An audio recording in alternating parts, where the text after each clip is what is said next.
Hi, everybody. It's Denise with Divine Soul Astrology. Today I'm here to discuss the Aquarius full moon, right? And that's July 29th, and that's at 7:36 a.m.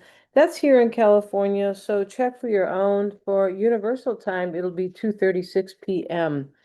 So yeah, why is it such a cool full moon? Because it's going to be transformative and intense. There's going to be endings. Full moons already bring endings. And why is it so intense? It's the wheel right here. We see Pluto, and that is at 4 degrees of Aquarius. And Pluto is a malefic, but it's also it can show us our power, and it can bring a crises in, right? Pluto is rules Scorpio, and it is the eighth house of power, but it's the eighth house of crisis. Yeah, it is. So crisis is a turning point that can show us our power, right? And Pluto is very transformative, and that's what crises do, right? It's very transformative. It rules the eighth house as well. Kind of shares it with Mars, right? But it does rule the eighth house of transformation and emotional intimacy. So there could be relationships that are going to end or they could deepen because Pluto represents intensity and depth, right? That eighth house lets us see very deeply our own psychological issues or themes, right? It depends. If you just have themes, good for you, right? But it does let us see that. It lets us see those, deep, dark, and sometimes they're dark, right? Not all the time, but deep themes about other people, especially people who are close to us, because Pluto rules the eighth house of emotional intimacy, right? And when I say that, it's not always about sex, but it surely can be, right? And that is also the house of shared wealth, the eighth house that it rules. I have, right now, I have the full moon here as it is, and the ascendant is Leo. That's, the ascendant here is they're showing the rising sign at the time of the full moon, right? And that's where the sun is. So, very cool. And with every, full moon, we always have the moon and the sun opposing one another. That's what they do. They're trying to show something, right? And that's why, things can culminate from the new moon from 6 months ago, the new moon in Aquarius. So it's a culmination, and oppositions always want some type of kind of reckoning or balance to be established. Yeah, balance. So it's a little bit of a challenge. It's always asking us to do something, the oppositions, right? Um, yeah, and it's going to bring, this full moon is going to bring an ending to situations that have outlived their purpose because Pluto represents the truth. Yeah. You guys remember Popeye long time ago? Probably not. This is how ancient I am, right? But in the Popeye cartoons, the bird, I think it was the bird, the parrot, he goes, Bluto done it.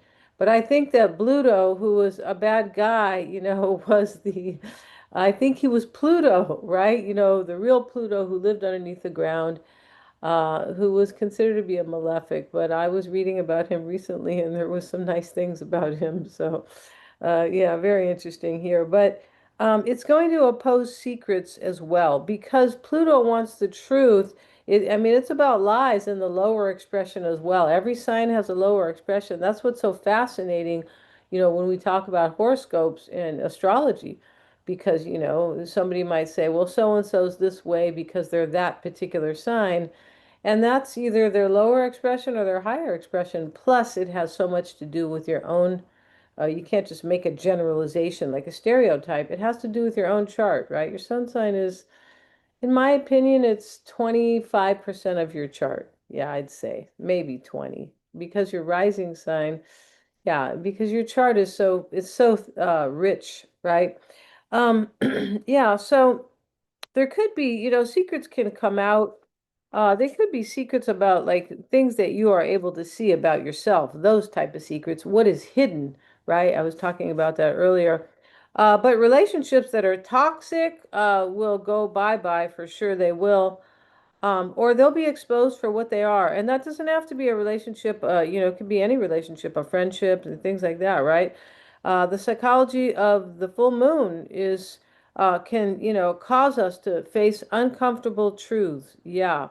So, which can encourage healing. That's like a crisis, a turning point. We need healing, but, for sure, right? I mean, in general, of course, if it's needed, but we need the truth. And that is, healing is a symptom of the truth, right? Yeah.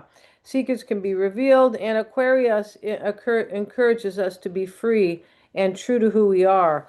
Now, the sun is in Leo, and that's also about being true to who you are, right? So Leo represents love, romantic love. It represents, your creative expression or your self-identity and being true to yourself or authentic, also your talents.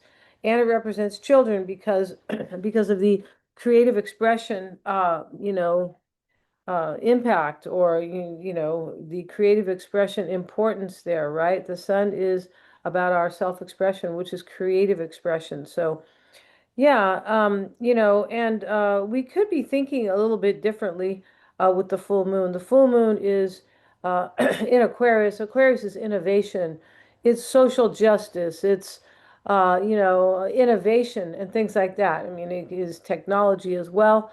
Maybe there could be something going on with technology. It's also, that is that could be happening as well because we have Uranus or Uranus rather, and that is at 4 degrees, getting it, receiving it is actually Pluto and the moon, but there's a trine here between Uranus, the planet of change, and rebellion to Pluto and the moon. Yeah, it's the moon is, I mean, technically the moon is trining Uranus and Uranus is trining Pluto, but that's not a game changer at all. The trine is there. And it's, that can be Uranus can be about, technology, right? But there's, Uranus is change and the Pluto is as well transformation. Yeah, and Aquarius is future oriented. So we're going to see change, all right? We can't get away from it, right? No, for the majority of us, there's going to be change, or at least a powerful realization, since Pluto wants the truth. Yeah, and it exposes. It sure does. Um, yeah, and so, this Aquarius full moon will encourage and challenge us as well to think differently, that we can see progress, in our own lives. It's inspiring. Aquarius is inspiring. It's this kind of breakout of what you're doing and, do it your way or it's kind of the rebel, right? Or do it better, right? Or just, yeah, and it is about being true to yourself as well. And so is the sun in Leo. Yeah. All right, so friendships can end because Aquarius represents friendships and also, people we collaborate with, people who are like-minded, social connections, social groups. Yeah, Aquarius wants us to break free um, from anything that is obsessive, that's Pluto, or overly intense. Yeah, anything that's overly intense will likely end. Reunions can take place but only was starting on a new foundation because once again, Pluto wants the truth, right? We also have Jupiter, right? That is, if you guys are looking at the chart, right? It's so much fun to look at the chart, in my opinion. But we have Jupiter here and the Sun. They're both at 6 degrees, and six is a recognition in itself. Yeah, it is. If you follow tarot, you'll know that the Six of Wands, he's being recognized, right? He's as an athlete. He's playing some, I don't know what type of hockey that is, or jockey hockey. Yes, hockey, I believe. But anyway, Jupiter is there, and Jupiter is about integrity and higher purpose. Jupiter rules the ninth house of God and religion. It rules astrology. It rules wisdom and growth and expansion. So we can see that something wants to change and get better here, right? So, Jupiter with the sun there will be expanding whatever's going on. Yeah, because Jupiter expands. It also brings blessings. It's a benefic. And so it brings blessings. It can bring good luck. Um, but yeah, so it's going to be it's a very interesting full moon for me. It is. All right. Let's see what else I have. We can become more aware of our own psychological patterns. I talked about that. That's very important. How can we grow if we're not aware of our psychological patterns, right? Um, yeah, and Jupiter, that Jupiter conjunction in Leo, with the sun is going to emphasize the importance to truly be who you are and grow into a better version of ourselves. In Leo, it's in Leo to live passionately, and the sun is in its own sign, so it's very kind of clear here, or it's more powerful when the sun is in its own sign, for sure it is. And then we have the Sun and Jupiter are, trining Neptune in Aries to the ninth house of growth and expansion. So we kind of have a repeating theme here and wisdom, letting us trust in our dreams and our visions, but only if we are willing to have courage and understand the wisdom that the sun and the moon are trying to illuminate here. All right. That's the way it is anyway, right? It pretty much is, right? Yeah. And Neptune is in Aries, the sign of the self. So, right. And the sun represents the self too, because it's your self-expression. Yeah. So, here we go. And I talked briefly, I talked about the trine from the moon and Pluto, or with this Uranus right here, the planet of change. Uranus is in Gemini, which causes us to think different. It does, right? It can cause us to kind of, maybe have a new business. But it is, Gemini rules thinking. It rules, our choices, our decisions, right? Yeah, our plans and our goals, our skills even, right? So, that's interesting there because, Uranus's change, it's getting this sextile from the Sun and Jupiter and the trine from the Moon and Pluto. So change it's in the air, right? You can't run away from it, right? Now the sextile makes it easier to do something here, depending on the house that Gemini is for you, right? I don't have your chart in front of me, but I'll go through the signs. Definitely I am. So Jupiter and the Sun making the sextile. You have to engage in the sextile. It's a social aspect. And yeah, and then this trine over here is making it easier for things to kind of to fall into place about what is there or what you're willing to see or what you're willing to perhaps surrender to, right? With these full moon, because full moons bring surrenderings. Yeah, they do.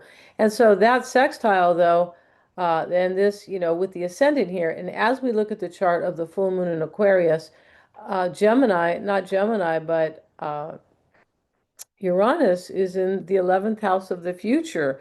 So everything is future oriented here. Now, the nodes have moved just recently. The nodes of fate and destiny. Yeah, that's what I like to call them because the South Node is about what's happened to you in a past life or in this life, or kind of what you've inherited and things that are so familiar to you. It can be, self-undoing sometimes, but it is kind of what is limiting you or just what's so familiar you can't grow. So, this more has to do with fate, and destiny is what you're going to do about it, right? That's what the difference is. And here's this North Node in Aquarius. This is so future oriented, right? It just, yeah, it's kind of like, the balloon is taking off and saying, get on the balloon, right? The hot air balloon, right? Which is, supposed to be, some people say don't get on it because it can fall, right? But yeah, in this case, we're gonna want courage because that's what Leo, the sun in Leo is, all right? Um, yeah, and so, yeah, and then we have Pluto and the moon in the seventh house this is the descendant. So, with the chart here, it's showing something about what we can kind of create for ourselves, opposing what we can create with the collective. And it wants a balance there. I mean, that is one of the takeaways from that opposition. All right. Yeah, and so, and everything that's going on right now, it just kind of reminds me of the whole song Aquarius, and that was from 1969. And I know the Fifth Dimension sang that, right? If you guys, if you know about their songs, One Less Bell to Answer, and Marry Me, Bill, and okay, all these great songs. But the movie Hairspray, that was in there. I didn't see that movie, but I know that song word to word, pretty much now. Yeah, because I really wanted to understand those. It does talk about the seventh house. It does. And it talks about when the moon is in the seventh house and Jupiter aligns with Mars. Well, Jupiter is aligning with the sun. But it's very, it's similar to what's going on, right? They're talking about the age of Aquarius. And now that the North Node is in Aquarius, for me, this is kind of like, and Pluto is there. This is the age of Aquarius. We know that to be true, but that node moving in there is even kind of, confirming that even more, right? Um, yeah. All right. And the biggest takeaway here for the full moon before we get into the horoscopes is that Pluto wants truth, Aquarius wants freedom and evolution. The Sun and Jupiter want to see our true expression and for us to grow, all right, into our best selves. Yeah. All right. So for Aries, and let's look at the chart for Aries. And yeah, and always watch the intro, okay? I'm sure that if Aries, if you just kind of clicked here with the timestamp, go back and watch the intro, please. You'll be glad you did. All right. So Aries, yeah, the full moon is in your 11th house of the future, and we can see it right here. So for you, it's big time, right? It is. And that is your 11th house of the future. That's your house of friends and social groups, hopes and wishes and gains from the 10th house of career, and Saturn rules that house.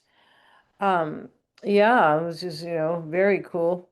But because that's powerful regarding your like your authority over your own life and your career, right? Long-term achievement is powerful. But let's talk about the horoscope here for the full moon, right? Otherwise, we'll be here all day. All right. So Saturn, yeah, is ruling your 10th and 11th. So whatever the changes could be career oriented, right? It can also, you just really want to show yourself to the world in a different way. Maybe you're retiring, maybe you're about to get your PhD, or, maybe you're going to have a grandchild, because that also, or, any of those, but many more, right? But that rules the house of a status as well. So your status could change. And also, with the full moon in your 11th house, you could find out things about friends that you don't particularly like. It's possible. Um, that could be something can be revealed to you. You're going to understand something that either supports you, supports your future, or you feel like it dims it. That's what the full moon's going to show you. It may have to do with a friend, like I said, or anybody you collaborate with. It could have to do with a group of people that you used to kind of vibe with, and now you're like, oh no. Right, it definitely could be because that the Aquarius rules social justice and yeah, social change. Yeah, so yeah. Yeah, Saturn is in your sign as well, Aries. So there's a lesson you're learning here. Saturn teaches us lessons. It wants us to take authority and be mature and achieve and be serious and committed. But when we're not doing that, it will teach us a lesson, often a karmic lesson, because Saturn rules the 10th house of long-term achievement of time. Yeah. And the father, and also authority figures. You could move into a place of authority for yourself. You really could. Um, Whether or not that's career or, the authority of something, your voice is the authority of a particular thing you're doing. Yeah, and the Sun and Jupiter are in your house of love and sex. And also, this is the house of, this is the sun. The sun's in its own house here, and it's in its own sign. So that's why this is so important for you, making that opposition to the moon in, the full moon in Aquarius in its own 11th house of the future. So this is you're going to be feeling this, Aries, okay, in short, all right? So this house where the sun and Jupiter's amplifying whatever's going on there, that house is the house of your talents, your self-expression, and children, and how you enjoy your life, right? Yeah. And so it's that house of you being authentic to yourself, you being true to your own self-expression, all right? Maybe you want to enjoy yourself more or be true to yourself. That could be Aries. You might feel someone is not supporting your growth or even your personal enjoyment, right? Oh yeah, nobody wants, Nobody wants anybody dimming my, I don't want anybody to dim my fun. I'll be like, what? You got to go, right? Jupiter's ruling your 12th house of endings and release, so you might want to surrender to a truth. Yeah, that's what I mean about Pluto's bringing a truth. It sure is. And Pluto brings hard truths because it rules crisis. Yes. All right. And, major change, powerful realizations. Yeah. So, yeah, and it rules power. So you could be leaving something behind because you are, seeing the truth in something, right? Um, yeah, and the sun in your fifth house with Jupiter there, it's encouraging you to have courage, right? Yeah. And the more authentic, it's also, wants you to be very authentic to yourself. Um, And so you may also be unwilling to tolerate toxic people. There's something about the full moon for you, Aries, that it wants to free you. There's something that you want to be freed from. Or with the full moon, you'll see that I need my freedom here. Um, yes, yeah, pretty sure here with this. Or I need to be myself entirely. That is a freedom. It really is, right? All right, so that, yeah, and Jupiter is ruling your ninth house. Yeah, interesting. Your 12th and your ninth house of growth and expansion. And that's what Jupiter wants you to do over here in the sign of self-expression, right? This is like it wants you to see the wisdom. That's what's going on here, all right? And even if it feels dramatic or challenging, the sun can, bring a lot of drama as well. It can. But even especially with Jupiter there, because Jupiter amplifies everything and Pluto is intense. So even if it feels challenging, it can really help you feel stronger and more powerful and more aligned with the real person that you can be becoming, that you are becoming, I believe. All right. So Taurus, excuse me, let's put Taurus. And thank you so much, Aries, for joining me here today. If you liked my content, please like, share, and subscribe. Hit the little bell, and I'll be back with another video. You'll be notified, right? If you want a reading with me, check out the description box below. All right. And so let's move to Taurus. And Taurus, I have you here on the ascendant, and the moon is in your 10th house of career. So it could show you something, maybe you want, or your status. That could be the case here. That's also in the house, the full moon of your reputation and your social image, your status, and the personal authority you wield over your own life, right? Your agency, all right? So the full moon is helping you outgrow something. It does look like that. And Saturn is the ruler of the full moon, is in your 12th house where you're decluttering and you're letting go of anything that thwarts your personal autonomy. It's in the sign of the self in Aries, um, right? Yeah, and this Saturn with you, because Saturn rules both Aquarius and Capricorn, the full moon's in that house of career and things like that. But uh, yeah, you could be seeking career, like something more, a career possibly that's more autonomous. You could be retiring as well because of that, the 10th house there. Um, yeah, and right now, you may want to feel more free as well, not just autonomous, right? Um, or true to yourself, like I was saying. But the full moon is in the axis of the home and family, the fourth house down here for you, and the 10th house up here. So there's always this kind of balance that is asking to be made between your private life and your professional life, or your home life and your public life, or your, like your family and your career, right? That is that. And so, yeah, and so Saturn is in your house of surrender, and we talked about that, right? But this is also your house in Aries, your house of spiritual growth. And the moon, Jupiter is spiritual. Yes, it is. And so is the moon, and so is Pluto. All right. And the sun is as well because it rules the solar system, right? It's got to be in some way, right? Of course, right? So here we go. And your emotional needs might become way more important. That could be exposed to you. That could be shown to you. It's possible the Cancer new moon helped show you that, Taurus. That could be the case, right? I have the Taurus moon, so You know, yeah, but we have Chiron, that's the wounded healer. It's in your sign, making a square to the moon and Pluto. Let's look at Chiron. And here you are. And Chiron is, it can be the wound that we carry where we sabotage our lives, right? We definitely don't want to sabotage ourselves. But, it happens. Yeah, and that's because Chiron's there. So, but Chiron can help us heal as well. It has it has that double-edged sword here. Once we really kind of get in touch with ourselves, right? Because Chiron talks about reflection, all right? So here we have, and that's asking you to kind of release and to overcome perhaps people in situations that demand too much of you. That could be the case there. Squaring that moon there in the 10th house. This could be a career that demands too much of you as well. That's a possibility because there's something that you want to surrender with the ruler of the full moon in your 12th house of endings and release, right? As I was saying. All right. So Pluto in the 10th can bring a major change to your status. I talked about that, your career and, or your personal agency over your own life. Um, Even with a relationship with a father or a father figure, that can change dramatically.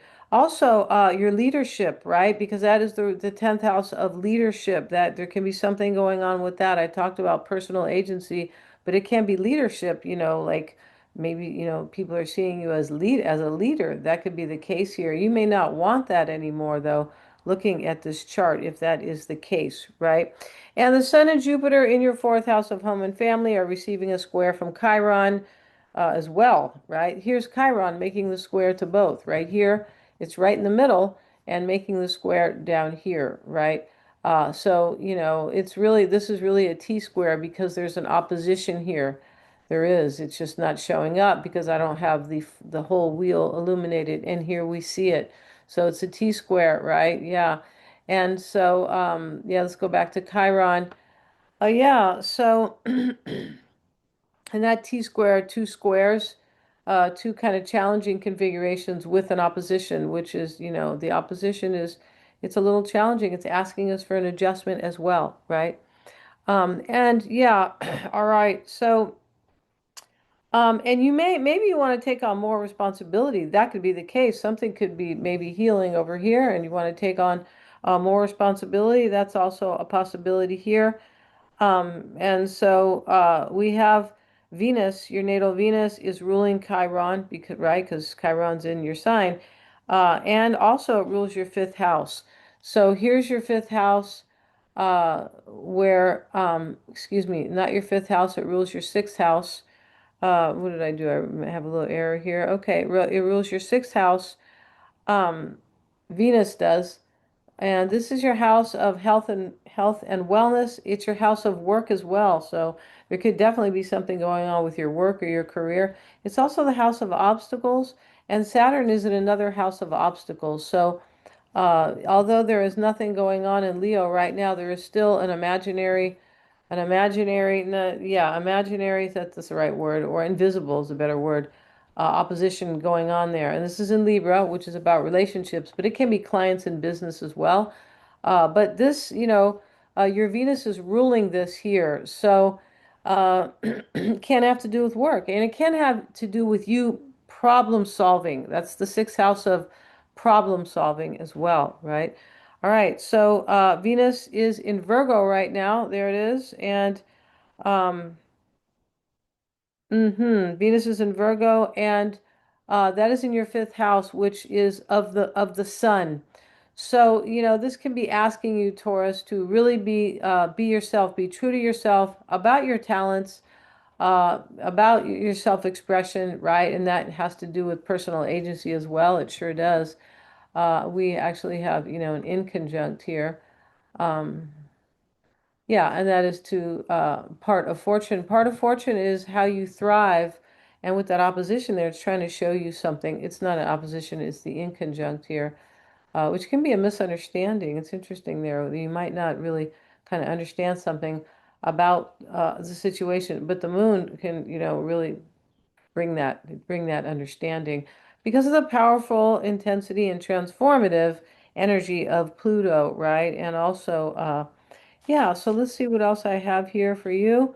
You could also realize the truth about a friend, a certain friend, maybe a coworker, because we have Venus ruling here, this Venus ruling your sixth, but really because Venus is in this fifth house, and it is making this inconjunct to, Aquarius, and Aquarius does rule friends and things like that. Yeah, so, um, yeah, and Venus is about, can be also about like, what's best for you as well. Yeah, so this could be about a coworker. Basically, you might realize something about a coworker or the people that you work with, possibly, because Venus is here ruling the sixth, that you don't like. Yeah, or that provokes a major change. All right. So thank you so much, Taurus, for joining me here today. If you like my content, please like, share, and subscribe. Hit the little bell, and I'll be back with another video.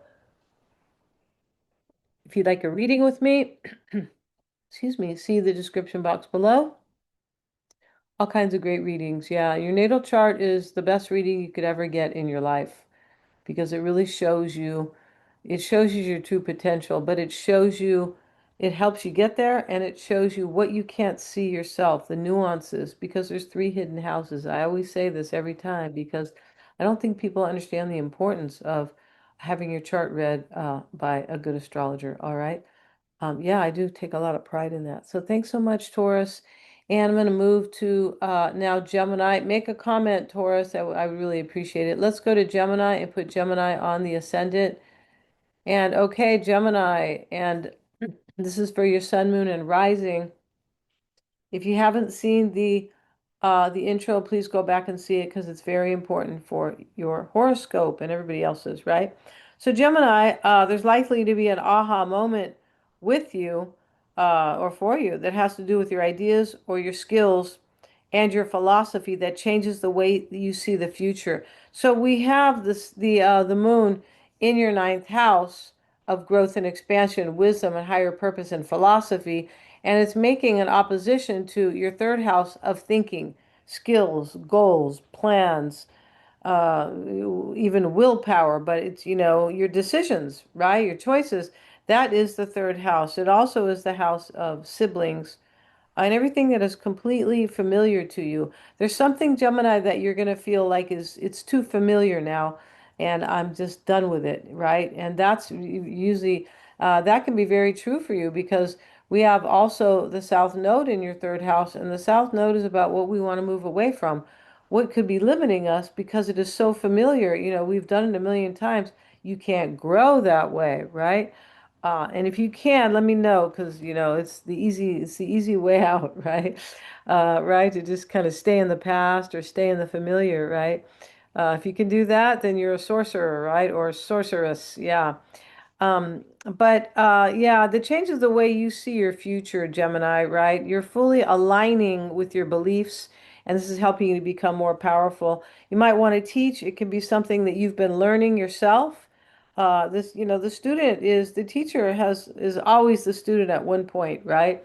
If the student wants to be the teacher, they sure can because it's part of the dynamic. It sure is, right? It's part of the kind of yin and the yang there, if you will. But yeah, and it can be something you've been learning that is now culminated. Yeah, you might feel more aligned with your purpose and you might feel wiser, Gemini. Yeah, I have a Gemini rising, so I like this full moon, right? I feel like it has a lot of truth, and that's what Pluto is trying to bring here, right? Um, where was I on this here? If there's been an intensity in learning something, you might feel like you're mastering it. Yeah, because the full moon is in your house of growth and expansion, right? All right, you might be yeah, and you might feel more powerful as well. All of a sudden, and all of a sudden the moon and Pluto are, trining Uranus, the planet of change and innovation in your sign, right? So here, Gemini, here's Uranus, and it's making this trine here, right? And and also, to the moon and Pluto. This is something that is like easy for you. You've grown, and easy for you to move into because um, because it's a trine and they're in the same element. They're in the air element. It's an air trine.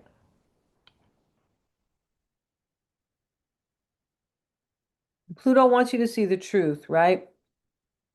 Yeah, you might have you know, and that trying, I mean, maybe you have to be a little bit rebellious or like kind of like this attitude like, well, screw this, right? I want this. I want to do this now, right? And the time is right. It's ripe. And that's what the trines do too. Because everything is already there. That's really what the trine means. Remember, they're in the same element, right? 90% of the time.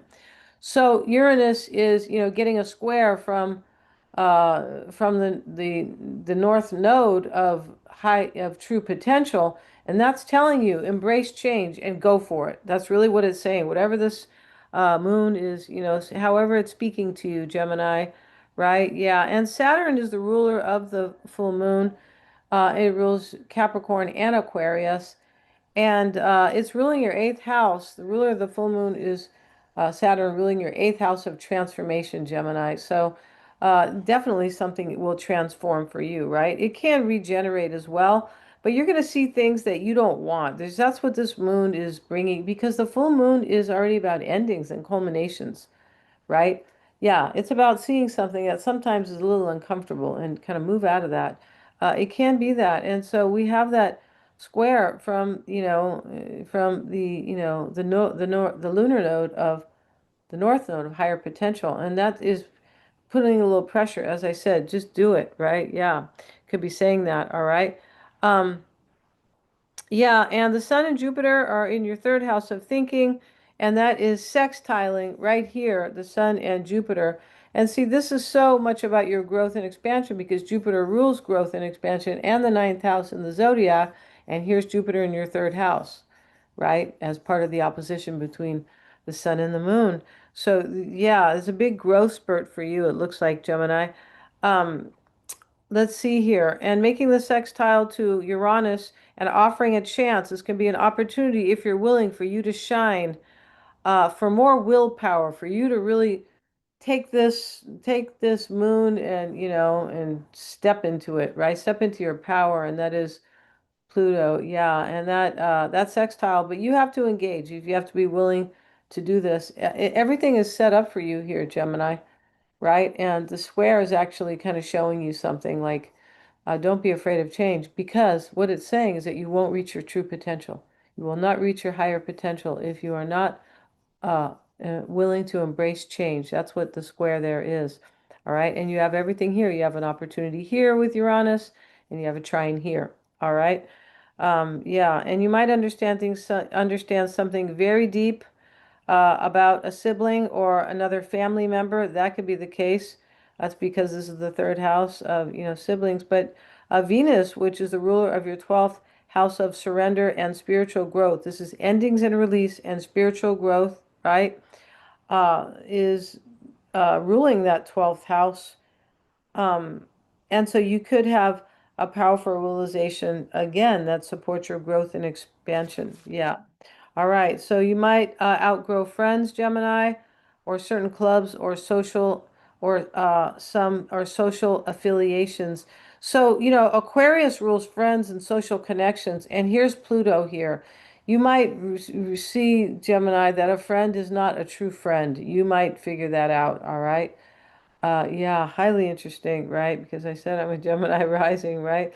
And natal Mercury, we can't leave natal Mercury out. Well, we could, but I won't, right? And it's in your second house of well-being, right? Um, yeah, and Mercury was your first house of self, and it also was your fourth house of emotional needs.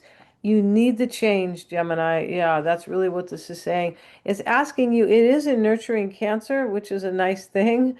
It definitely is. It's asking you to be smart, uh, and be open to change, and at the same time, nurture yourself on this journey. Yeah, and so thank you so much for joining me here, Gemini. All right. Please like, share, and subscribe. Hit the little bell. You'll be notified of my next upload if you want a reading with me.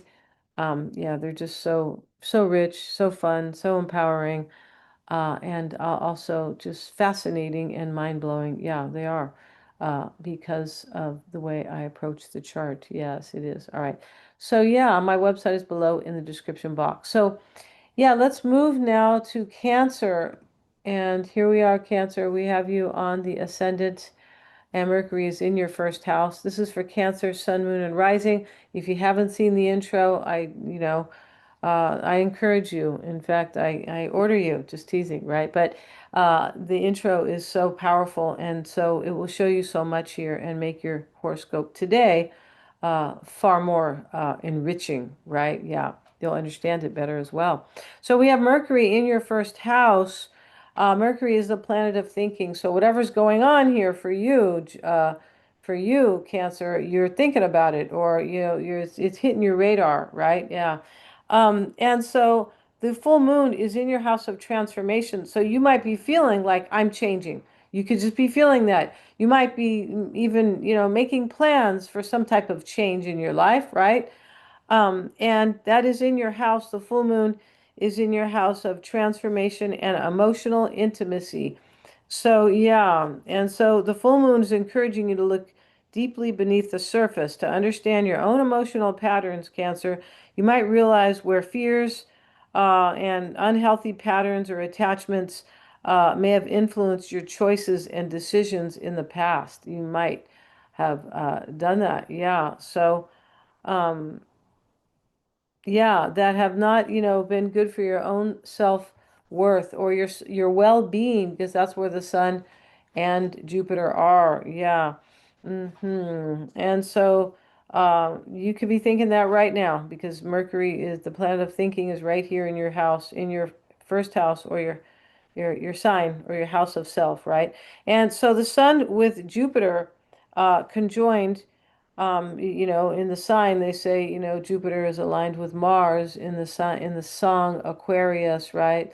But it does interesting about the song because it talks about the moon being in the seventh house. So it was for, I believe, for Gemini. Yeah, Gemini was here. It's hard for me to go back and switch this right now, but the moon, it shows right here actually where the moon is here. Yeah, in the seventh house. So that's the same thing in the song.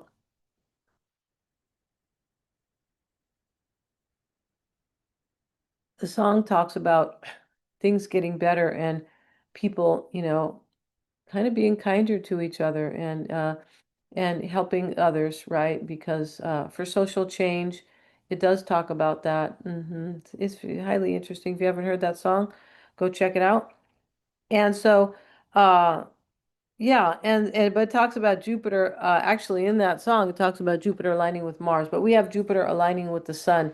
So the sun is in its own sign, Cancer. It's really powerful there, right? Yeah, and so, um, yeah, and that sun and Jupiter are in your second house of self-worth and well-being. Like I was saying, this is your house of resources, values, what's important to you, also material comfort and financial stability. That's that house, right? And that wants you to see that, uh, it wants you to see that those attitudes and even illusions and potential lies that you might have been telling to yourself, let those go, basically. It's trying to show you that. That's really what it's showing you over here, right, in your second house. Um, and so, yeah, and it's showing you also that you're going through a major period of growth. That's what you will be doing here, because Jupiter is supporting that house of well-being, and the moon is bringing in a change that you really can't, yeah, bringing in a change there, right? So the full moon in Aquarius in the eighth house wants emotional freedom. So that's what I mean about letting these fears go, right? And right, for sure. You're likely to build more trust with people that you are close to, intimate relationships, as well. And it can also, yeah. And you're also likely to release past hurts. Um, yeah, you might release financial baggage surrounding people you may have kind of that you may not have trusted. That's kind of an interesting theme there. Saturn is the ruler of the full moon, and it is ruling your house of career. Oh, it's in your house of career. I beg your pardon. Here's Saturn, right? So Saturn is our career, our achievement, but it's also the maturity and the authority that we take over our own life. That's right. And rules long-term achievement, status, the image you show to other people, your personal agency, all those really important things. This is actually where Saturn is sitting in an angular house, and Saturn is ruling your eighth and your seventh house of relationships. That's why I was talking about that, right? You're kind of you're stepping into your power regarding relationships, and like your own personal authority over your own life. Yeah, this is the full moon is going to help you feel freer, and also more authentic to who you are, and that like true to yourself, right? And that will support your well-being down here. And Jupiter's helping you do that as well, right? And it's possible you can move into a career with more leadership or more depth, or you will lead yourself into a career, Cancer, because of your own leadership and your own growth and expansion, a career that you might want, right? You might want to, move into psychology or counseling. It's a possibility with the moon in the eighth. The biggest takeaway is release what no longer empowers you, Cancer. All right. So thank you so much for joining me. And please like, share, and subscribe. Hit the little bell, and you'll be notified of my next upload. Yeah, I just saw this too. That Jupiter is in your second house of well-being. It's ruling your ninth house of growth and expansion as well. Yeah, so I can't make this stuff up, all right? So it's great, all right? All right, Cancer. If you want a reading with me, check out the description box below, and I'll see you and I'll see you in the next video. So let's move now to Leo. hmm And Leo, for you, the sun is in your natal sun is in your sign, right? At the time of the full moon. The sun moves into into Leo on the 23rd. Happy birthday ahead of time, right? But we have the sun and Jupiter. Jupiter really enjoys it's powerful and strong in Leo as well. And so it's showing you something about yourself and how you are growing. It is. It's showing you, or it wants you to move into your higher purpose, your higher self, because Jupiter is here and the opposition is wanting you to move into your true potential, really, right? And leave things, we have the South Node in your sign, and let go of the past, all right? Or let go of things that aren't helping you grow, Jupiter's growth, right? Not helping you grow, things that are limiting you, things that you've done it a million times. It can be people who limit you as well. It can be, and even, it can be what you've inherited, but that's, not everybody's willing to, or maybe ready to hear that. The South Node can be, about past lives and, what we've inherited, family as well, lineage, right? Now, that full moon is in your seventh house of relationships. This is an angular house, Leo, so it's really important. Yeah, it is. And so, and this is also your house of harmony and balance, opponents, and people or things, situations that don't agree with you, all right? And with the sun and Jupiter in your first house, really kind of pushing you with this opposition to be true to yourself. There can be a situation here, maybe it's a relationship, doesn't have to be, that doesn't agree with you. And the moon can come in and end that relationship. It can. And because the moon is saying with this opposition that if you don't see that, or if you don't let that go, possibly, that you're not being true to yourself over here, all right? You're not shining the way you're supposed to shine. Remember, the sun is your natal luminary, right? That's also the house where the full moon sits, legal matters and justice. It's also your house of business and clients and one-on-ones, right? And you're gonna see somebody's true intentions here, their true colors. That's what the full moon is likely to show you here, all right? Especially where in regards to where power struggles or even honesty is concerned. The Pluto over here in the seventh house, and it can show, yeah, people who don't mean the best for you and people who may be lying or keeping secrets, things like that. All right. Now, the sun is conjoined with Jupiter. There can be developments, not there can, there likely will be, because the sun's in its own sign. It's so powerful. Everything's powerful here, right? That's when we see that, it's super powerful. It's in domicile there. Let me just grab a little bit of water, you guys. These readings are long, and so uh yeah, I have to have a jug of water on my desk here. All right. So let's see what else I have here. All right. So yeah, and so the sun, since the sun, natal sun is conjoined with Jupiter, you could have opportunities, personal and professional. There could be developments with personal or professional relationships. A relationship can evolve or it can end. Yeah. Um, and so honest conversations will be really helpful. Pluto wants the truth and Jupiter as well. And so, because Jupiter rules higher realms, right? And God, and right. So, so you may want to renegotiate kind of the balance of power in your relationship. Yeah. Or simply the balance, um, maybe the way you look at relationships as well. You might want to end a relationship that no longer supports your growth. And the full moon can help to open doors to new contracts and new partnerships, Leo. You might be examining trust and integrity within a relationship and or how your relationships support your well-being, if they do or if they don't, right? Yeah. And so after understanding something, it's also possible yeah, either you might reunite with somebody after understanding a psychological dynamic, that's Pluto in the seventh, at a very deep level, right? Um, you might understand too, Leo, that somebody has evolved, and you're like, okay, then, I'll give them a chance. That could be happening for you. So thank you so much, Leo, for joining me here.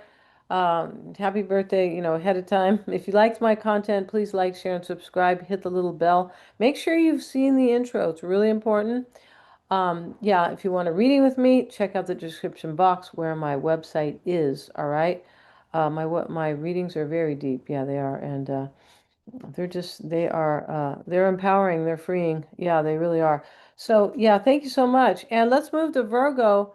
I'm gonna put Virgo on the ascendant now.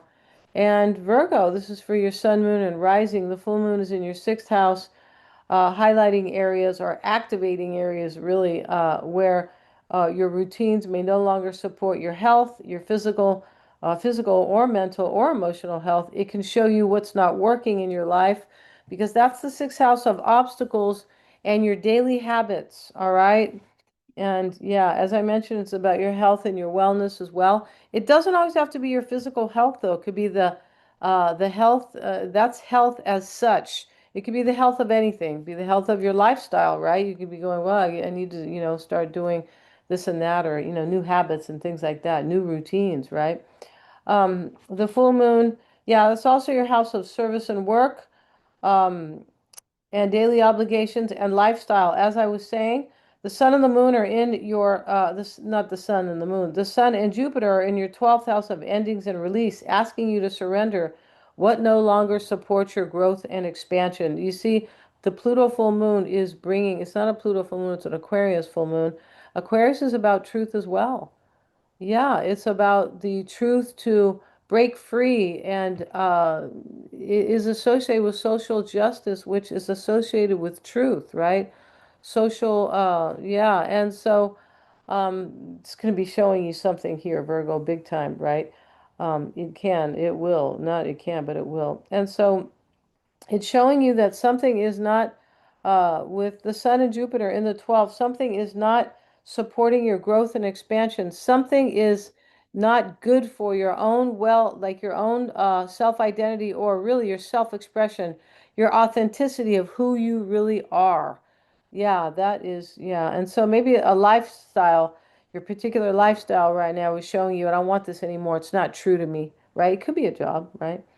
And whatever the change is, it's going to help you feel freer and more aligned with your true self because Jupiter is with the sun in your 12th. Jupiter is always wants alignment, right? Yeah, it does. Um, and higher purpose. So It's going to help you feel freer and even help you improve your life, your daily life, possibly. It can help you solve a problem or eliminate an obstacle, especially around these six house themes I'm talking about, or the 12th house themes.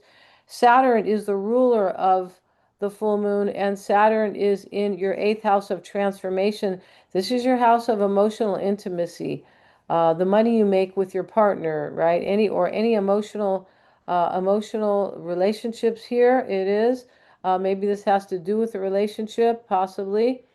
Um, and this is a money house as well. The other people's money, money from real estate, money from 401ks, right? Inheritance, even taxes. Yeah. But, that is that house where Saturn sits. So there can be something going on there. Saturn rules your fifth house of self-expression, and the sun rules self-expression. And here it is in your house of endings. Yeah, you don't feel like you're being authentic, whatever life you're living now or whatever job you have, Virgo, or if there's something that is making you feel, doesn't necessarily have to be that. It can be about your health, your wellness. It doesn't have to be those six house themes like per se, but there is something in your life that is not feeling authentic to you, or not allowing you to feel authentic, or it is not aligned with your heart. That's what it looks like here. All right. Um, yeah, and yeah, so it's not supporting your growth and expansion. That is true. All right, so and that also, the Sun and Jupiter, Virgo, that's the house of self-sacrifice. So nobody wants to do that. I mean, I don't, right? No, I mean, I hope you don't, right?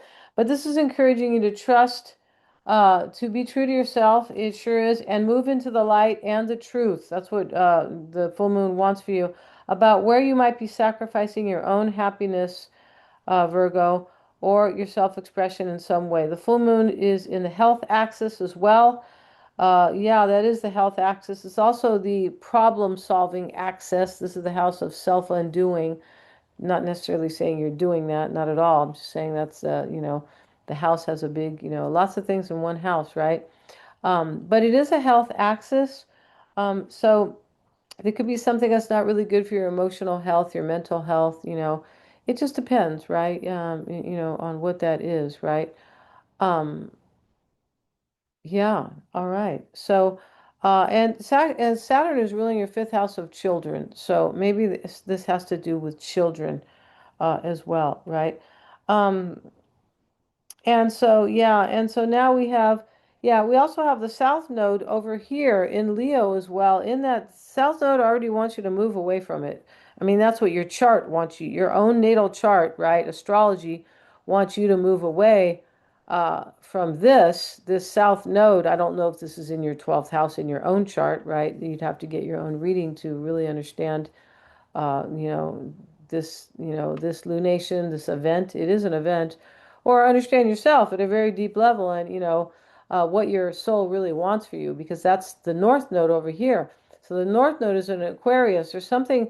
It wants you to be, free yourself in some way, Virgo, in order for you to, reach your true potential, or yeah, live with higher purpose, things like that, right? This is where your soul wants to go, the North Node. And this is where your soul wants to leave. It can be past wounds, and it looks like a bag here, doesn't it? Like a baggage, right?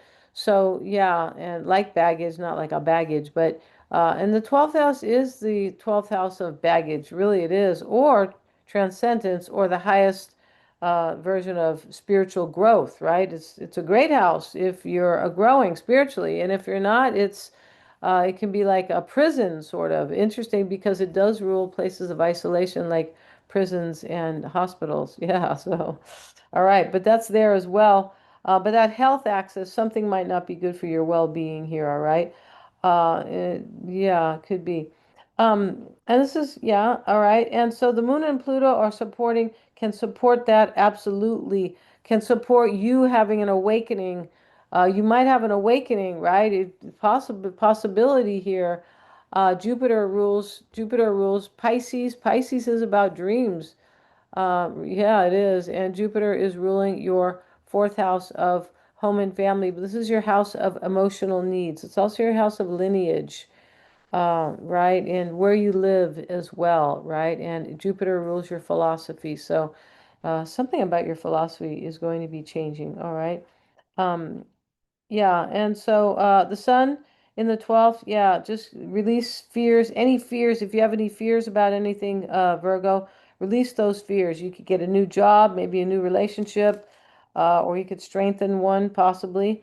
You can make healthier routines. You have to be open to change with this full moon, Virgo, because um, we have Mercury for you is in your 11th, your natal Mercury is in your 11th house of the future. There you go, right there. But also Uranus is here, and it is being sextiled by Jupiter and the Sun and trined by, the trine is making it easier for you to move into a better flow. Um, you have to embrace change. That's what Uranus is doing. From your sixth house of daily routines to this 10th house of authority over your own life, your status, it could be marital, could be retirement, your status, your public image. This is the house where you take control over your own life, your authority and ambition over your own life. All right. Can talk about leadership as well. Maybe you want to move into something that is more aligned with your leadership here, right? Your own, maybe at work, because this is the sixth house of work. But Virgo, you have to embrace change, all right? Because of these aspects, these configurations. And the Pluto full moon is about change anyway, right? Yeah. But if you do go ahead and embrace change, Virgo, you are likely to become more resilient and more powerful because that's what Pluto represents here. Yeah. All right. And the full moon can also emphasize mastery in whatever work you're doing. Yeah, look at that. Avoid overextending yourself. Relationships at work or with coworkers will require honesty and teamwork. Also it could be showing you where there are unhealthy dynamics with coworkers. It could become too obvious to ignore with the full moon there. All right. Or there can also be people who demand too much on your part, right? Yeah.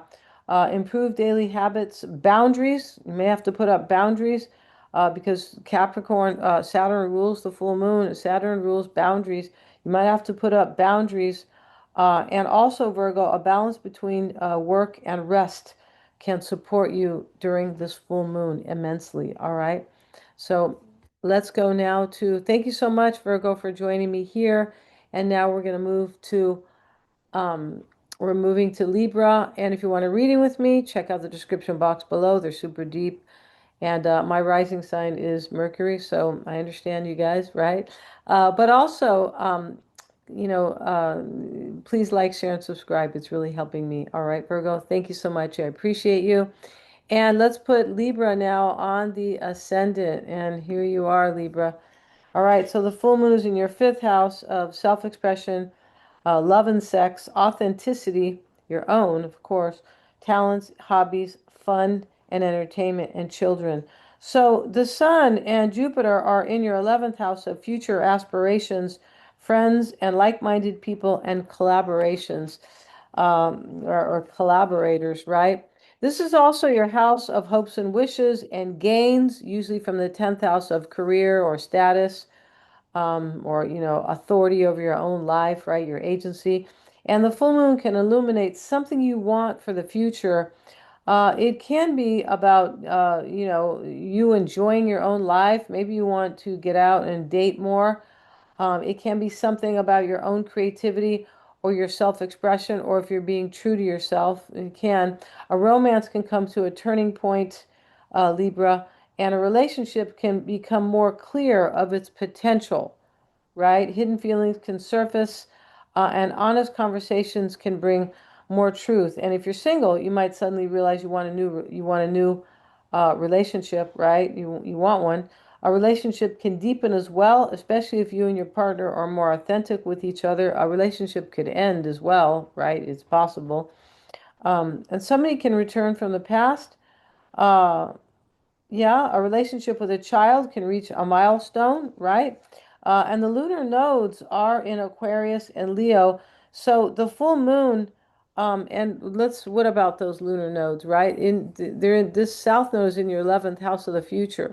So this is showing you something. It can be showing you if you're growing here. It can be showing you the wisdom of something related to the future. As I was saying earlier, but there's something about growth and expansion that you want for yourself, or that you may want for yourself, or that the full moon will show you if something is growing and expanding. But the South Node is here in your house of future aspirations, is asking you to let go of friends or people that don't, or people who are not on the same page as you.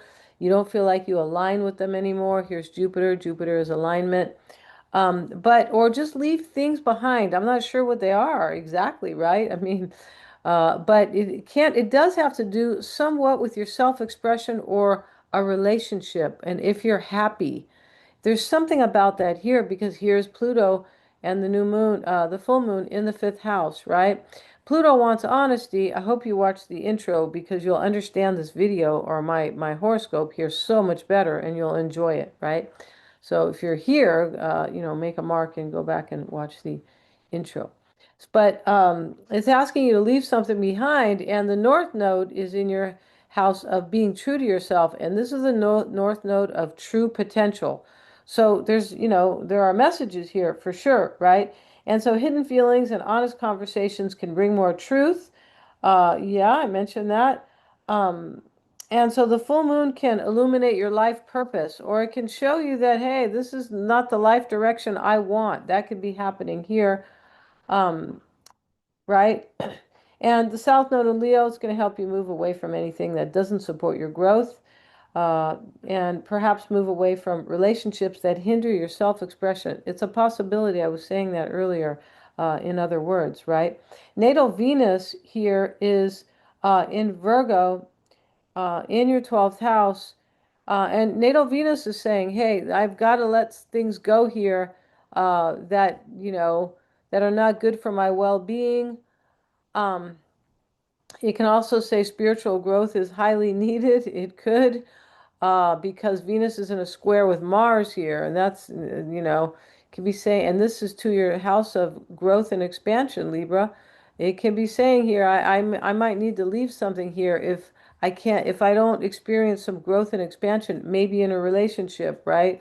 Could be. So Venus rules relationships, it rules money, and well-being or self-worth as well, our values, what's important to us. So could be something going on there as well, right?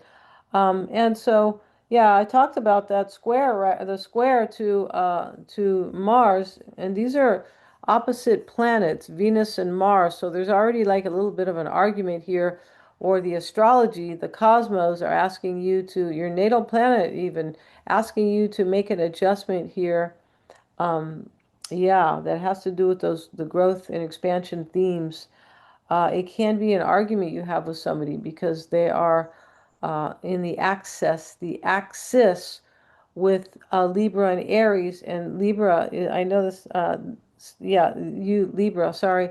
Libra rules the couple or the two people or the other. And, um, yeah, Aries rules the one person, right? So there's kind of an argument there, but it can be asking you to think about, kind of to think that maybe that change is very necessary, because here we have the full moon is about transformation, and here we have Uranus, the planet of change, and that is in Gemini, in your ninth house of growth and expansion. It's almost like you're saying change is really needed, and somebody may need to grow. You might feel that way, all right? Yeah, and so let's see what else I have for you. And Mercury, right? Mercury is the planet of thinking. Mercury is, ruling this house where we have the square between Venus and Mars. It's asking you to think differently about something. Yeah, for sure it is. All right. Yeah, and it's in that house of higher purpose. It's asking you potentially maybe to let go of something. Mercury's ruling this 12th house of endings and release. You could be really thinking about letting something go, Libra, as I look at this chart. Yeah, a truthful conversation around where you want a particular relationship to go could be very helpful at this time. All right. So Yeah, thank you so much, Libra, for joining me here. If you've liked my content, please like, share, and subscribe. Hit the little bell. I'll be back with another video. If you want a reading with me, they are very deep and they're very helpful. Yes, they are. I'm not like, I've heard about other, I don't want to get down on other, astrologers, but I've talked to people about their charts and they go, well, I didn't know it was that deep. I didn't know I could learn all that. I had a reading with, I had my chart read. It wasn't, what you're talking about. Yeah, it was just, a little bit much more limited. But thank you so much, Libra, for joining me here, right? Yeah, okay. Make a comment if you'd like. I really appreciate that. Makes it a lot more fun here on YouTube, right? So Scorpio, let's get into it. And Scorpio, we're going to put you on the ascendant right now. And here you are.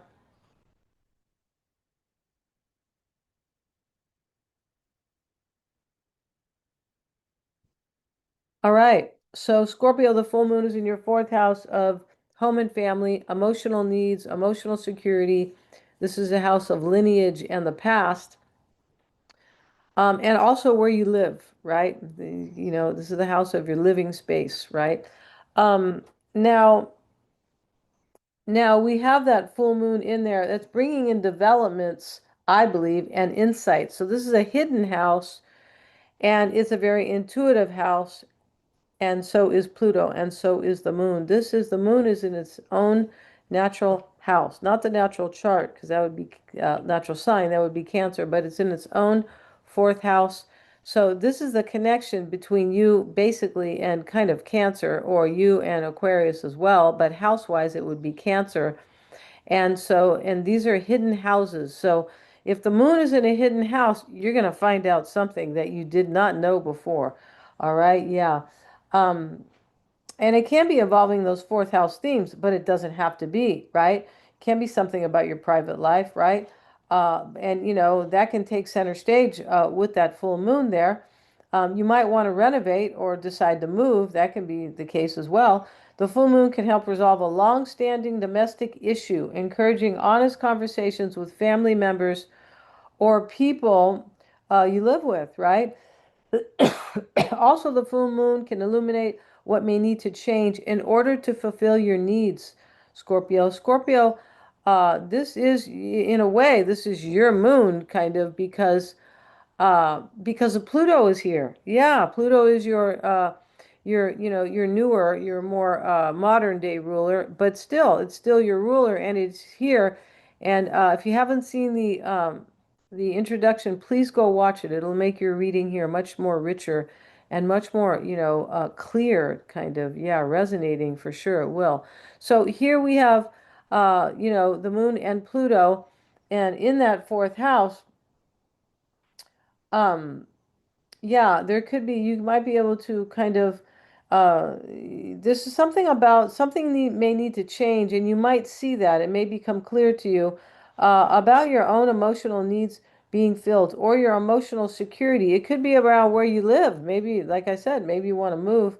It can be a good time to release family wounds or old resentments. Yeah, don't hold on to those because they hurt us, right?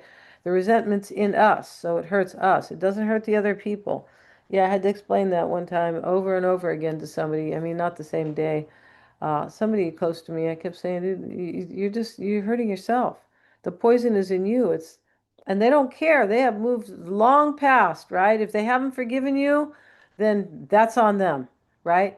But, you need to stop holding this because, well, this is the actual person who, well, they both needed to forgive each other. But, I said, you need to release it. Let them, whatever they do it has nothing to do with you. You release the venom, the poison, right? Because that's what that is, right? Holding on to resentments. Yeah.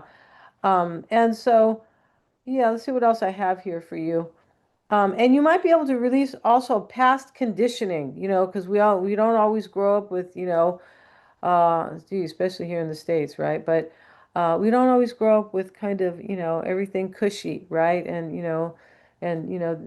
parents and things like that, or even, people who are close to you can teach you things that create conditioning, the social life here, the social society, right? Can condition us, and it's not always empowering. Yeah.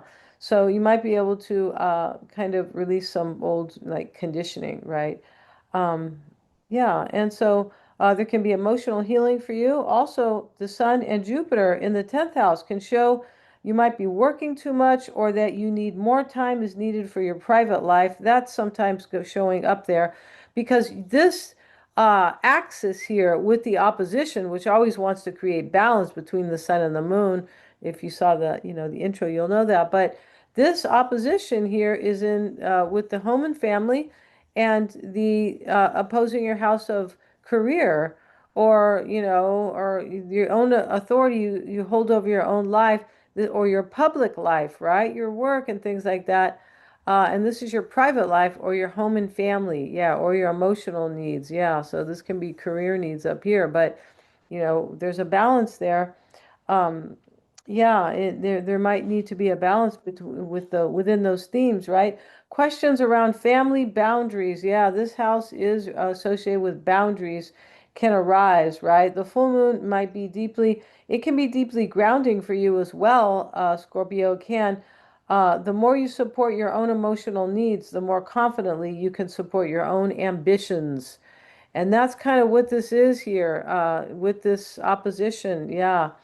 Um, of course, the more we nurture ourselves, the full moon is in your house of nurturing yourself, it can be other people, family, but nurturing your own emotional needs is at the top of the list, right? Yeah, you can't save your baby if you guys if you're drowning, if you don't save yourself first, right? Yeah, that's what that's about, right? All right. So you could also be asking yourself, the Sun in Leo could be opposing questions. Am I happy in this career? It could be, am I happy with this status, even a marital status, right? Could be. Maybe you want to retire as well. That could be the case. And it can also be asking you, what have I achieved so far? Am I happy and have I achieved, what I wanted, sort of, right? Said it could be about a relationship. And it can be asking you if you want children. Leo represents children, sure does. The fourth house is family, home and family, right? Yeah, and so the Sun and Jupiter are, this is the planet of higher potential and wisdom are opposing the natal, right? Um, the moon in Aquarius, right? And so they're both at 6 degrees, and they are opposing your natal Pluto. They're both at 6 degrees, which represents a recognition of sorts, right? They're both trining Neptune in Aries, all right? You and Aries are sharing Mars as your natal ruler. The trine is asking you to believe in yourself, trust in your dreams, let go of the fears, because Pluto can be associated with fears. Let go of the fears. It's also associated with power, right? Once we kind of kick them to the curb, right? Is asking you to trust in your dreams, especially surrounding work and career. It can be about family. Don't be afraid to shine. Yeah, no, and pursue your goals that truly motivate and fulfill you. Okay? So thank you so much, Scorpio, for joining me here. Please like, share, and subscribe. Hit the little bell, and you'll be notified of my next upload. If you want a reading with me, they're highly deep. I always say this, Scorpios like depth. They do. Unless your chart has a whole bunch of kind of offsetting energies, sort of, or signs, and planets and things like that, aspects. But Scorpio, as an archetype, loves depth, yeah, and intensity, right? Yeah. So Sagittarius, let's move to Sagittarius. Make a comment to. That would be really helpful, Scorpio. Okay, and this is your full moon. It really kind of is because here's Pluto. Yeah, I think I said that earlier. You're gonna feel this. It's gonna be some type of intensity for you. So thanks so much, Scorpio. And let's move on to Sagittarius. And Sagittarius, this full moon will be important to you too, because your own natal Jupiter is in Leo, right? Where the sun is conjoined with the sun. So the full moon activates learning. It uh, is activating learning right here. This is the third house of learning. For you, the full moon, Sagittarius, is on the intellectual or the higher purpose axis. right? This is about wisdom, higher purpose, learning, communicating as well, your ideas, your skills, and all these things down here, and your willpower, and then your higher purpose is up here. All right. So yeah, and so but the full moon highlights learning, writing, publishing, teaching, travel, contracts, business contracts, right? Any type of contracts, really, daily interactions, and the familiar, like what you're used to doing all the time, basically, or the places you're used to frequenting. It rules siblings, where the full moon is, and neighbors, yeah. And information that was hidden or unavailable. It doesn't mean somebody put it in a drawer and didn't want you to see that. I mean, it's possible. A sibling could have done that with this astrology, right? But or an aunt or something like that, extended family. But it really means, hidden to you, like you didn't notice it, right? You didn't see it. And Pluto does represent intuition. So, and the moon does too, right? So, there can be some information that was hidden to you. This can also be about your own willpower. Like your willpower could be coming in like that. That is the third house. You could realize something about your talents and you're like, I'm just going for this. I've learned enough. That could be the case here. I've learned enough. Maybe you want to teach something. Um, but you might be more understanding now where your life path wants to take you because we also have the North Node in Aquarius now, right? In your third house, all right, of choices and decisions and thinking, right? As I said, though, that could be the house, that can be plans and goals as well. You may want to learn something new, especially about subjects that broaden your perspective, Sagittarius, because the Sun and Jupiter are in this ninth house, and that is the house of higher purpose and broadening your perspective. For sure it is. All right. And that's what Jupiter represents in its own house in the ninth.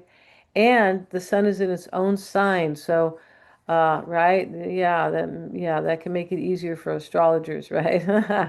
But yeah, so, this is about your self-expression, though. It definitely is. The full moon's going to show you something powerful about yourself. I'm pretty sure here, right? Yeah. You might become more understanding, yeah, about your future direction.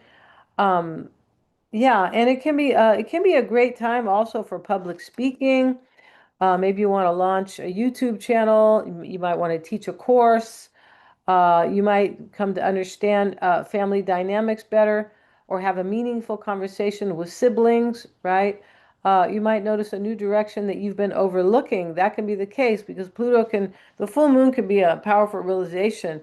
And Pluto is showing us something, can show us something that was hidden as well, right?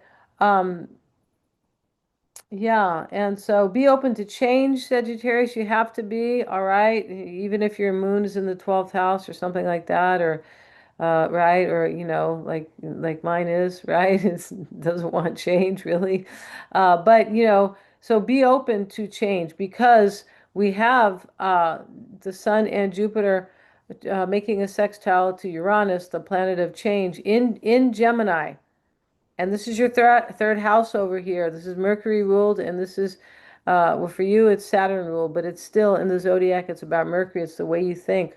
So we have the sextile here. So, you can go ahead and this is an opportunity for you to embrace change for your higher purpose. All right. The trine is there. The trine is making it easy for you to, from Jupiter to the sign of the self in your fifth house of self-expression. Remember, the sun with Jupiter is about your self-expression as well. Your house of talents, your house of self-identity, and doing things that you're good at and things like that. But really, the big one is being true to yourself. All right. And Jupiter is about the truth. It's about higher purpose, God, and religion. So that is the truth. All right. Yeah. For sure it is. All right.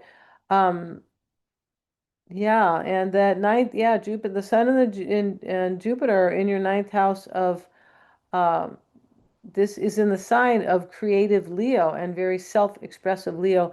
It's also about love. It is. Leo is also about love and sex, right? And also having fun. Maybe you're going to have more fun with whatever you're learning. That could be the case, right? But you have to embrace change. I showed you those, Sagittarius. I showed you these, the excuse me.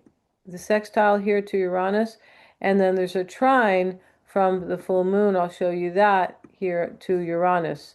And that is in your seventh house of relationships, but this is in your seventh house of, as well, how you create harmony in your life, how you create balance in your life. Change will help you feel like you are more balanced and centered, Sagittarius. All right. Yeah, for sure. All right. Um, yeah, and you could also, it's also possible you're going to be able to see here that maybe some people, some relationships aren't really that good for you. That could be the case there. Um, especially people who kind of maybe argue with you, or that's the seventh house of opponents, or people who can't see eye to eye with you. Maybe those people are not so great for you, right? That will depend. And both the moon, yeah, are making that trine. I said that, and Pluto. This can bring you good luck, though, Sagittarius. You could also find out with the full moon and the powerful realization that somebody wants to have a deep conversation with you. How interesting is that? The opposition is the Leo, that's love. Somebody who may have evolved as well. And then it is to your seventh house of relationships. Saturn is in your fifth house. The ruler of the full moon is in your fifth house of love and sex. Yeah. So there you go, right? Yeah, and Mercury as well, right? Let's talk about Mercury. Um, Mercury is in your house of eighth house of transformation. And Mercury is important. It just really is because it's a planet of thinking. Um, and we had, where we have this trine from the full moon and Pluto to Uranus, it's in Gemini. So the ruler of Gemini is Mercury. Now Mercury is sitting in your eighth house of transformation. So there's a big change for you, right? Could be. And Mercury is in your house of transformation and emotional intimacy, Sagittarius, and in Cancer, being ruled by the moon. You see the moon, right? The moon, the full moon of Aquarius, right? Highly fascinating, right? Yeah, don't forget to nurture yourself too, with that Mercury over here in Cancer, right? Yeah, this is what everybody's really going to need. Well, maybe not everybody, but when the moon rules Cancer, and this is the eighth house of transformation, and we have a transformative moon. Nurture yourself so you can deal with the future better, right? So you can just deal. So you can just deal better, all right? Yeah, all right. Thanks so much, Sagittarius. If you want a reading with me, check out the description box below. Hit the bell, please. Like, share, and subscribe. Hit the little bell, and you'll be notified of my next upload. Thank you so much. And we're going to move on to make a comment too, Sagittarius, right? It's very helpful. All right, I'd appreciate it for sure. And now we're going to move to Capricorn. And here you are on the ascent in Capricorn. So the full moon is in your second house of self-worth, well-being, values, material comfort. This is your house of resources and financial stability as well. So there could be a major, like an awakening or a powerful realization for you, right? To kind of do something that is best for your well-being or your money, because it's opposing as is another house of money. The eighth house is a house of shared wealth. And when I say shared wealth, it can be Social Security, all right? It doesn't always have to be, the money you make with your person, right? Or it can be 401ks, inheritance, just other people's money kind of, right? Um, yeah, pensions and all these things. But yeah, so we have that going on here. This is the financial axis. The full moon is activating that with the sun and Jupiter in Leo in your eighth house of shared wealth. Yeah, see what I was saying that. Um, yeah, and the transformative full moon with Pluto is conjoined in with the moon in future-oriented Aquarius, right? Saturn, your own Saturn is ruling the full moon. Saturn rules your first house of self. So you're going to be feeling the full moon, right? Saturn's in your fourth house of emotional security, home and family, where you live, lineage, the past. But yeah, so very interesting there. Yeah, and that's where Saturn is. So this could be you may have to nurture yourself. It's in the sign of the self, which is Aries, but you may have to nurture yourself through a transformation here. Everybody has to do that, Capricorn. All right. Yeah. Everybody has to kind of, pat themselves on the back and, to remind yourself you're doing the best you can. That is if you are, right? Don't say that if you're not, right? Okay.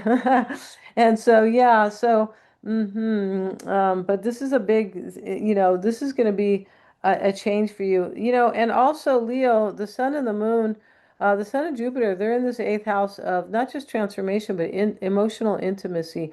It's going to ask you, it may be posing questions on you about your intimate relationships. Are you honest? Or are they honest, right? Maybe you need to have a conversation. That could be the case here, right?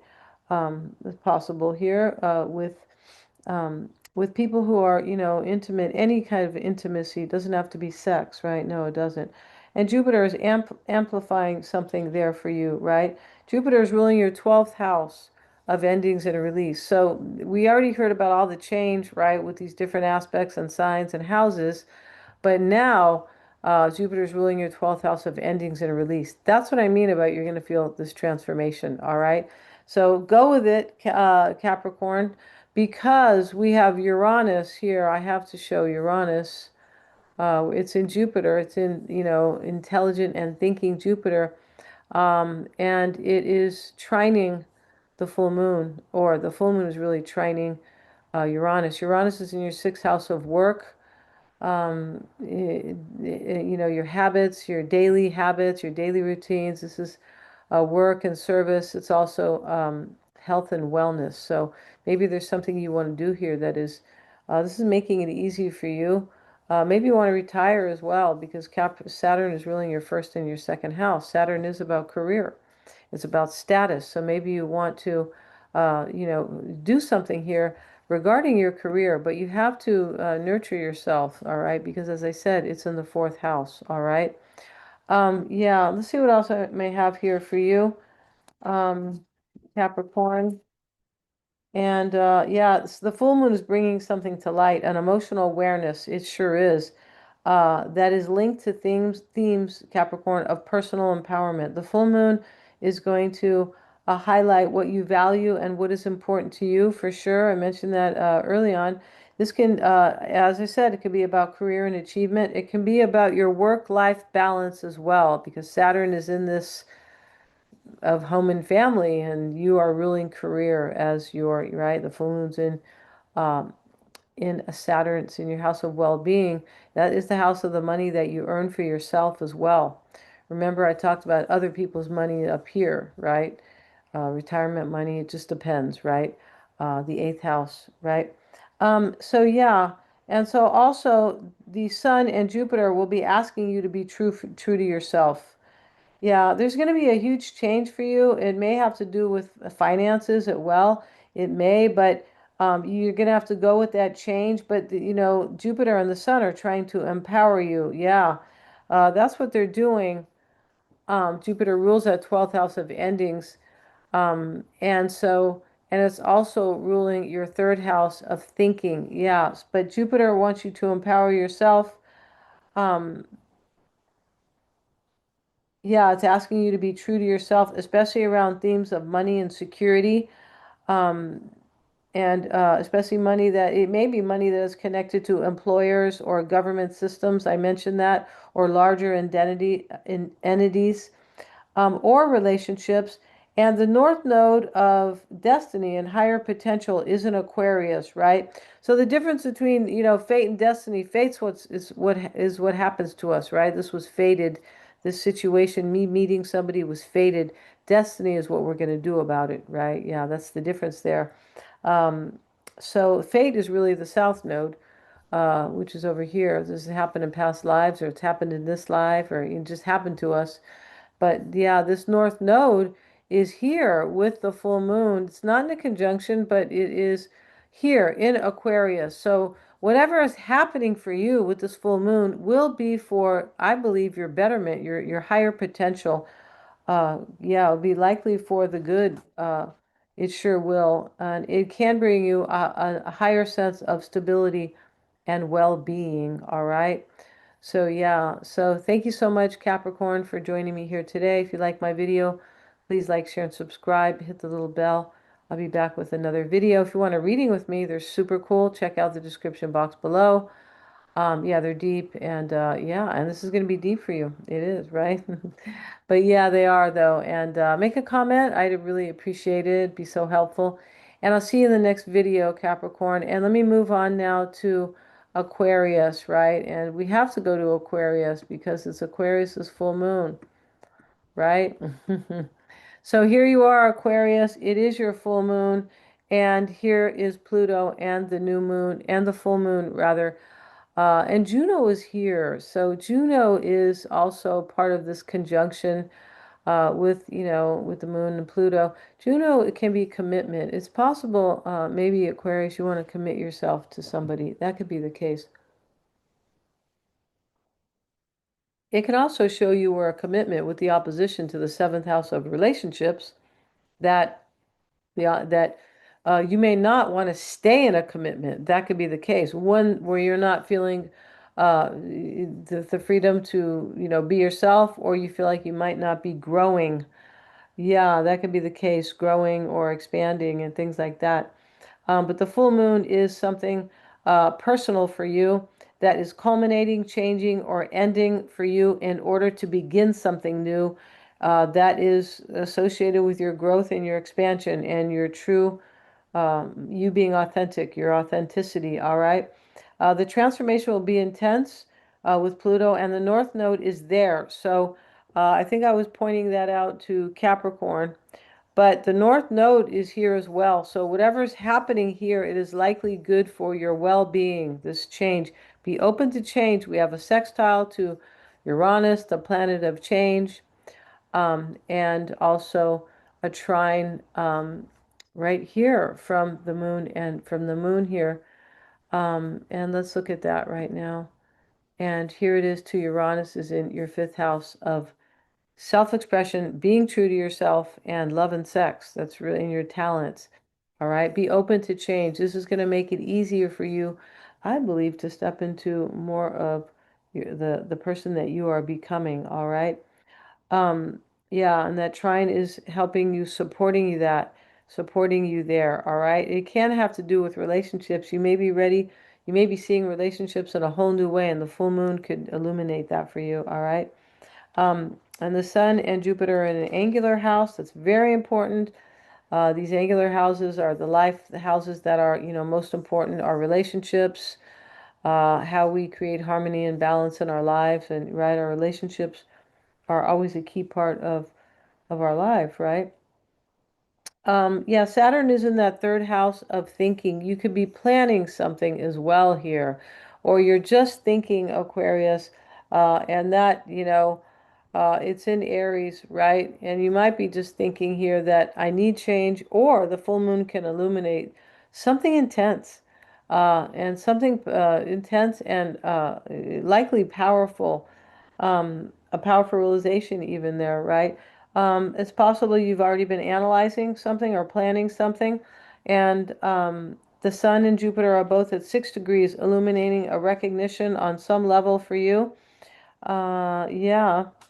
See what else I have for you, Aquarius. And yeah, and that seventh house is also about justice and forgiveness, mediation, arbitration. Maybe there's somebody that you may want to forgive here. That could be the case. Um, mm-hmm. And with that full moon in your first house, there's something, your motivation will change about something. Yeah, and it'll either feel intense or it will be a very intense change for you about what motivates you. You could be changing your whole identity with the full moon in the first house, opposing the Sun and Jupiter in Leo. Yeah, you really could be changing your whole identity, especially maybe as you see other people or relationships. And there can be something that you realize here about the needs of others and your own needs as well. And maybe a balance needs to be made there. Pluto wants the truth, and Jupiter wants integrity and higher purpose. So Pluto is ruling your 10th house. See, Pluto is the newer ruler, or the modern ruler of Scorpio, even though Mars rules, Mars rules Aries and Scorpio, and you have Saturn already in your ruler in basically in kind of, well, you have it in Mars here, but this here, you know, Mars is ruling this, Pluto rather, the modern ruler is ruling this 10th house of career. So it can be a career change for you. It can be that you're showing yourself to the world different, my status or your public image, like your reputation. You could be showing, because you could be seeing yourself in a whole new way. So now you're showing, you're showing yourself differently. People could be saying, wow, Aquarius is changing, right? Um, yeah. And this is also your house of personal authority and ambition, right? Jupiter is the ruler of your 11th house of the future in Sagittarius. So we see change, change, right? Yeah. It's an old song like that. Um, yeah. And your personal philosophy is likely receiving a reset. That's what I was saying. Like what motivates you, right? Jupiter is also the ruler of your second house of well-being. So the change is likely to bring well-being to you. It sure is. But you know, the sun in Leo is, it's, I mean, what it is really doing is saying, be yourself, be true to yourself. And that way, there'll be more opportunities. Jupiter represents opportunities, growth and expansion. You will grow if you are authentic to yourself. All right. You're gaining a greater sense of yourself, and people, as I said, they're likely to see your growth and possibly your leadership skills. Yeah, right. You're a leader, and you could assume a role, maybe a career that will redefine your goals, possibly, and you might gain more clarity about a relationship or realize what you need in a partner, Aquarius. Some of you will move on from a relationship, and the full moon will help you to release baggage from the past, yeah, and start fresh and assume more responsibility over your own life or more authenticity over your own life, right? So thank you so much, Aquarius, for joining me here. Please like, share, and subscribe, and hit the little bell. I'll be back with another video. I really appreciate you. If you didn't watch the intro, please go back. I keep forgetting to, remind people, but it really helps this to be so much richer. If you want a reading with me, check out the description box. I think I mentioned please like, share, and subscribe, and hit the little bell. You'll be notified of my next upload. So thanks so much, Aquarius, and thank you for your full moon. Yeah, because a lot of people need change. Yeah, they do. So yeah, let's go and look at Pisces now. And I'll put Pisces on the ascendant. And last but not least is Pisces. All right, here you are, Pisces. And um, yeah, and so the intense and transformative full moon is in your house of endings, and release, and endings and release, surrender, intuition, and spiritual growth. Yeah. So this is already a very spiritual, like a intuitive, psychic moon. It sure is. And it's in this very psychic and spiritual house, right? You are a very spiritual sign, Pisces. Yeah. And it's interesting. I know that because there's a guy on the court who is, sometimes we talk about astrology, and the people who listen are Pisceans. The people who don't, because they don't understand spirituality, a lot of signs, right? Because they're not into this, but you guys are, right? You guys see the wisdom in it. All right. So, and Saturn is the ruler of the full moon, and Saturn is also ruling your 11th house of the future, Pisces. So this transformative full moon will help you to move into the future easier. You could have a powerful realization, but this is, here's your 11th house that it's ruling, and it's ruling your 12th house where the full moon is. For sure, you're going to experience some type of profound change. It may be an awakening. Um, yeah, it can be definitely. It can be through dreams as well. That's the 12th house of dreams. Yeah. Um, let's see what else I have here. And where Saturn is ruling your 12th house, this change can be you letting go of fears, any type of fears you've had in your life. Everybody has had some, trust me, nobody's perfect, right? But letting you release fears and doubts and things that maybe illusions about stuff, right? I don't mean like, illusions where you think that, something can never work out, kind of these negative illusions and then you come one day, you go, God, why was I thinking that way? That's not even true, right? So this is your chance basically to let go of that. And I would say it's highly fated. Yeah. And if I was talking about fate and destiny earlier. Fate is what happens to you, and destiny is what you do about it, right? Yeah, so that means that none of us can cry about the past, right? Yeah, that's really what that means, right? Um, yeah, and so let's see what else I have here. Saturn is in your second house of well-being. So, whatever you're releasing and whatever is changing for you is supporting your well-being. Yes, it definitely is, right? You also have the North Node in your 12th house. The North Node is telling you leave behind the baggage if you want to reach your true potential. Just leave it behind. The South Node is in your 6th house of practical daily affairs.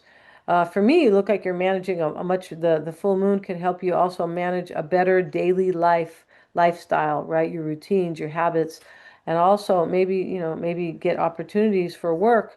We have the Sun and Jupiter. Jupiter is a benefic. Jupiter is your natal ruler. And, the sun can show you opportunities here for you at work or with your own wellness, right? Your own kind of just feeling great about yourself, basically health and wellness, right? This is a problem-solving house where the sun and Jupiter are showing you as they oppose. It's in Leo, the sign of self-expression and your talents, right? That's the sign there. And here it is, making the opposition to your 12th house of release and endings and release, right? And dissolution, dissolving. Let this stuff go. You guys are good at dissolving. You guys are the water. Let it go. And the full moon can really help you to do that. It really can. Um, yeah, so let's never mind about those notes, right? Let's just look at the wheel here. Jupiter rules your first house and Sagittarius, your 10th house of career. But this is not just your career, Pisces, it's your house of personal authority, the authority you wield over your own life to achieve, right? To have, the long term, right? It's also long-term goals. It's also your house of how you show yourself to the world, your ambition as well, your achievement, as I was saying. So Jupiter right there, you have opportunities. You're going to have opportunities if you embrace change. But Pluto might like kind of it can kick your butt because it's a malefic, it's intense, it's emotional, it's powerful. Yes, it is. And here we have Jupiter, ruling this 10th house.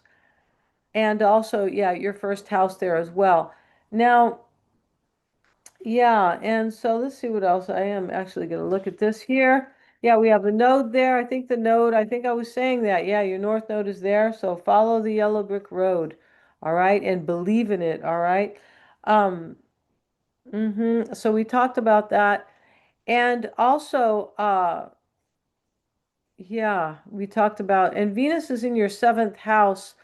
Why am I mentioning Venus, sort of? Because Venus is the natural ruler of your second house, where Saturn, the ruler of the full moon, sits, right? I'm using rulerships here, basically.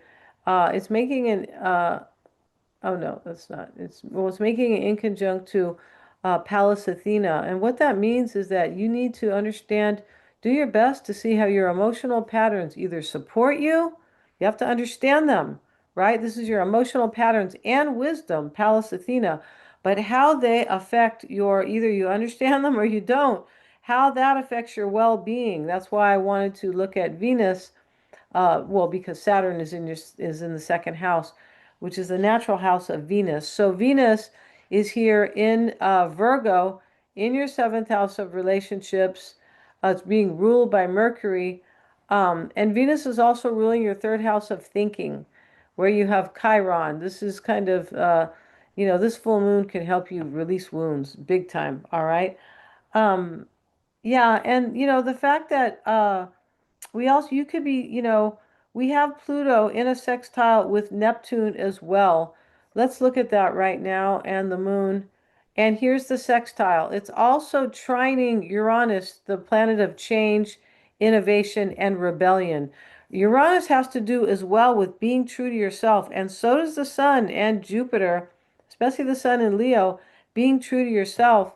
The trine is there, innovate, right? Embrace change, be open to change.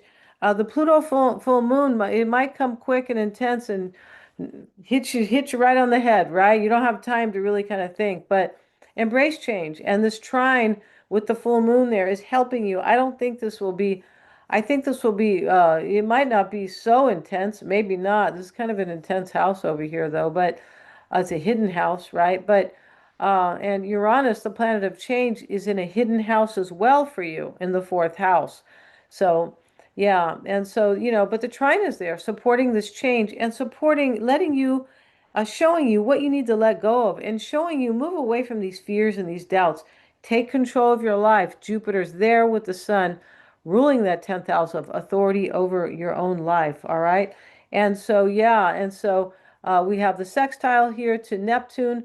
Neptune is your modern ruler in your second house of well-being and self-worth. It's also material gain, material comfort.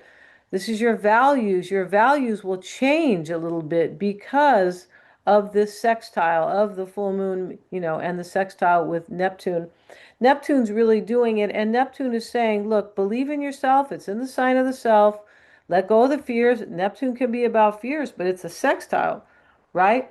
So it's an opportunity and it's connected to Jupiter, your higher purpose, and the sun over here.